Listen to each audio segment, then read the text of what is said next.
So let's talk about homeowners, pricing, and Google. First of all, any homeowners that are watching, before you get all upset, I'm only talking about 3%, maybe 5%. It depends on where you're at. 95, 96, 97% of homeowners, this isn't an issue. They understand how things work.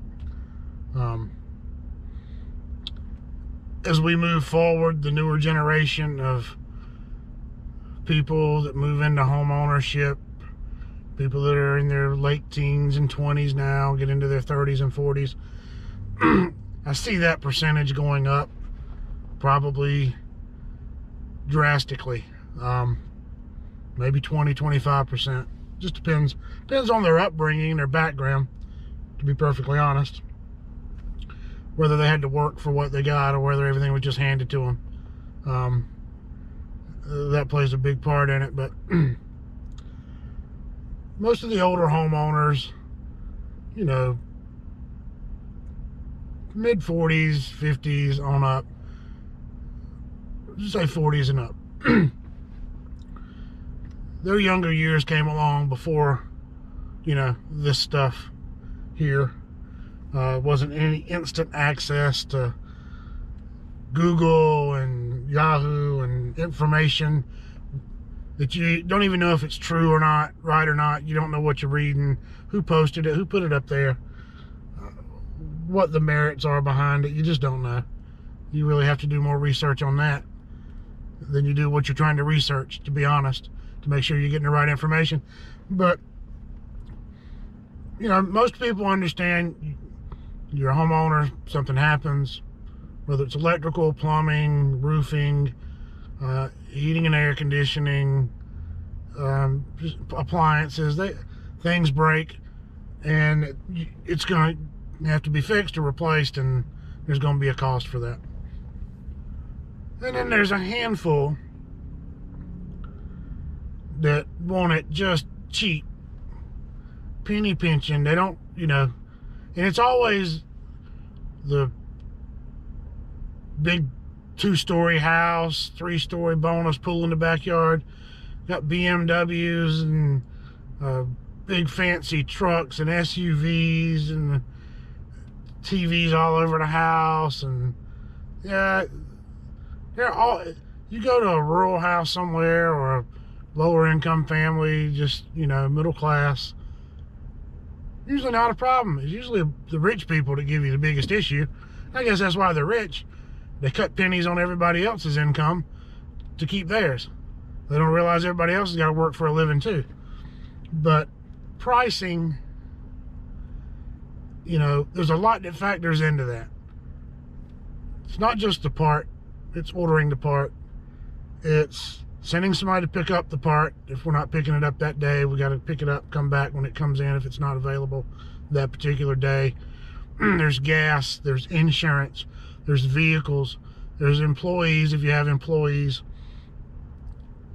their taxes and insurance, 401ks if you're trying to provide a little bit of help for retirement for your employees. There's your building, your electricity, your lights, your computers, there's your internet. There's office employees that don't generate revenue. They're in there to help you, customer service, be there to answer the phone, pull you up in the system, get you the information you're looking for when you call in, get you scheduled, get you the help you're looking for. They make whatever they make an hour or their salary, however that gets paid. But there's a lot that goes into running a business, no matter which one it is, especially a service business, because you've got to be prepared, because people, they want things fixed pretty quickly. Older generations came up with the ability to cope, use reason and logic and understand, and hey,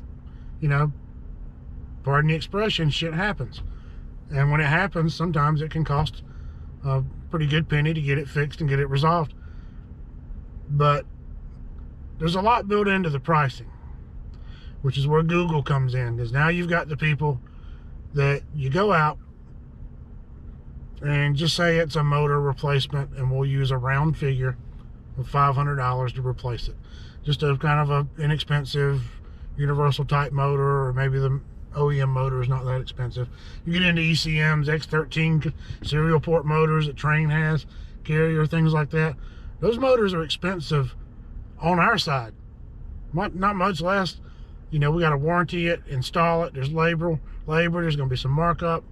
You know, that there's overhead.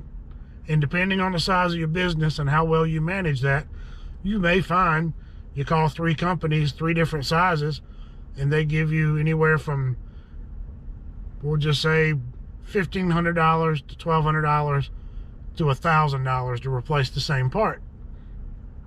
Well, that goes into their overhead. So you got to be careful sometimes with who you're calling, but you also want to call people that are going to be reliable, be able to provide you the service, be there for you when you need them, and there's a cost for that as well. Smaller companies can't give you that.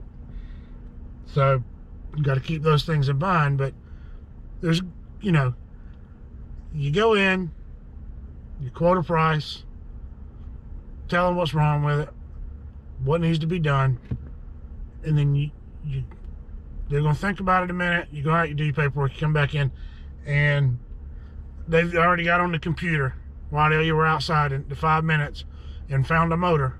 You don't even know if it's the right motor. Found a motor online for $150. Why are you charging me $500 for this motor? I found it online for $500.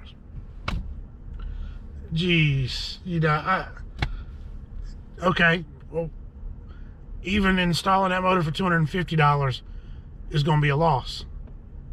We're not out here to break even and to cut you a deal. It's not our fault your system broke down. It's not our fault you're having a problem. It's not working. They get older, they quit. Quality of equipment is not as good today as it was back in the day. A lot of factors play into that. But, you know, you want to cut us off at the kneecaps to save your money so you can, what are we going to go home and pay our bills with? Because you don't want to pay for the work. So, but I found it on Google for $150. Okay. How much will you charge me if I order this motor to come back and put it in? $500. Why are you charging me $500? I'm providing the motor. Well, that's the reason it's $500, because I'm not providing the motor, which means I can't warranty the motor. If it's not working the day you get it and we put it in the system, guess what? You're going to be right back where you're at, but you're going to pay me for my time and my labor and my expense to put that motor in, because you chose not to trust me. You chose to go cheap, try to save some money. Okay, there's a cost for what we do. And we charge for what we do because we're good at it, we're experienced, we're knowledgeable, we've been doing this for a while, and that's a lot of what you're paying for, is the know-how and the experience, that if we do mess something up while we're working, say we're putting the motor in and we short a wire and blow a fuse, we're going to fix that for you. We bust the hot surface igniter trying to get the burners out, we're going to fix that for you if we did it. You provide that motor, I'm here to install a motor that you provided, and now I got to worry about not breaking something else, because not only am I taking a loss, giving you a cheap repair for a part that you provided, I'm risking going into this system, maybe I bump something, break something, now I've got to fix that. Now I'm already in the hole as it is, because you don't want to pay me for the motor, what I should be getting. Now I got to pay for something I broke accidentally. Doesn't happen a lot, but it can happen. It's a possibility, and we have to look at it that way. So no, we don't provide, or there's companies out there that do it. They're crazy if they do. But installing homeowner provided parts, we can't warranty it. If it's bad out of the box, you're going to be right back where you're at, and you're going to have to pay us for what we did. Now you got to get through Google and whoever you got the motor from to see if they can get you another motor. Now you're another week and a half dealing with that, trying to get another motor. Say the motor quits in 2 weeks. What are you going to do? You're not going to call Google. You're going to call us back, call me back, say, what did you do to my unit when you were replacing the motor? Now it's not working again. Well, you got a bad motor again. You bought this cheap motor online. Don't know who you got it from, whether it was the right one or not, what the quality was. And then now when it quits 2 weeks later, you want to blame it on me and expect me to take one of my motors and put it in there and fix your problem, and that's not going to happen either. We do not do repairs with homeowner provided parts We don't order our stuff off Google. We don't get it from Amazon or eBay or Joe Blow Heating and Air Supply.com. We don't do that. We get them locally. If I get it locally, you pay me what I quoted you to put it in. I get there. If it quits working in 2 weeks, if it quits working in 2 months, guess what? When I come back out to verify that that's the problem, I'm going to be able to take that motor, go right back across town to where I got it, exchange it for another one under warranty, come back that same day or the next day if I have to order one, and get it put in. You're not going to get that from Google. When you order a part off Google, Google's not going to show up in your driveway with a fully stocked service van and 15, 20 years of experience in heating and air conditioning, certifications, licenses, insurance, and all that jazz to do your job for you. The delivery man with his headphones, smoking his cigars, bouncing in and out of his delivery van from UPS or U-Haul or whoever the hell's bringing it to you, that's what's going to, your motor's going to come to the front door and they're going to be gone. That's your service for ordering your part online. If you want to order it online and try to do your own repair, not a problem. Give it a shot. Find a good, don't just get on YouTube looking for everybody that replaces a blower motor. Replace it. Take a shot at it. Maybe you won't break something else. Electrocute yourself. Bust your head in the crawl space. Fall out sweating of a heat stroke in your 125-degree attic if it's upstairs. Then you're going to break it. What are you going to have to do? You're not going to be able to fix what you broke. Now you got to call me or somebody else to come out, fix that, and get the motor squared away for you like it's supposed to. So, do your research on Google, that's fine, but you got to understand, when you find a motor for $150 on Google, and a company comes out has quoted you $500-600, $700 really is more appropriate, to be honest, for a OEM standard PSC motor replacement. Could be over more than that depending on who you call. $500, I'm just using that as an example, so don't blow it out of the water and say that's what it costs, because more than likely it's going to cost more than that.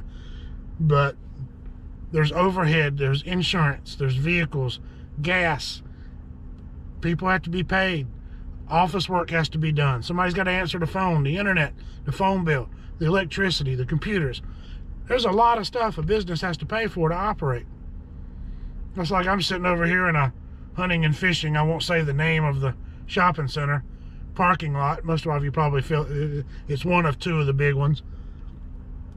You go in there and you buy one of those nice, and I've been in there and bought a few of them, camouflaged, zip up jackets. You know, you pay $70-80 for it. Come on. You'll go in there, you'll go in Belk's, you'll go in one of these Cabela's or Bass Pro Shops or... Sorry, the thing went on pause, so I had to edit this right here. I've got to go turn the timer off on this camera. But you'll go into one of these places and you'll spend $70-80 on a coat. Yeah, they put their name in it, but they made it for about $5 or $6 somewhere overseas. So you'll pay $70-80 for a coat that cost them $10. But you don't want to pay to get your heating and air conditioning system fixed properly. You'll buy a brand new car. I hear that. These units are supposed to last forever. What in the world? No, they're not. Older ones lasted a long time. They still haven't lasted forever. You know, 12, 14 years if you maintain it. It's a good life expectancy on a system.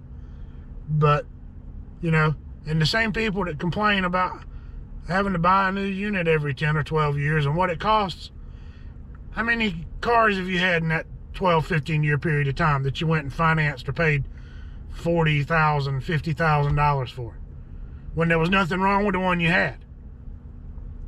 But you don't want to fork over $8,000 or $9,000, $10,000 to replace your heating and air conditioning system. You want to complain about the price. So my point of this is, if you want cheap, you're going to get cheap. Because I can guarantee you, whoever you pay to come out to replace that motor for $250, is not going to do the job the right way most of the time. You get what you pay for. So if you want cheap, enjoy cheap, have good luck with cheap. You know, I look for deals. I don't always just fork it out, but I have enough rationale and reason and logic ability that I understand there's a cost to do business. Gouging is one thing.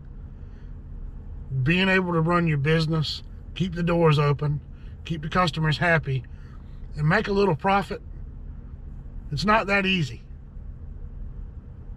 And you're not going to do it charging $250 for a $150 motor replacement, because that $100 is pretty much gone. You think you made $100 profit, it's gone before you get to the stop sign down the street. That's how quick it's gone. There's no profit. You're not even breaking even in a situation like that. So all your homeowners out there, that 3 to 5% that want to, I got it on Google, call Google. Call Amazon. Have them come out and install it for you. And when they fuck it up, give me a call and I'll do it right. You guys stay safe out there. Thanks for watching. Have a good day, and you gotta love it.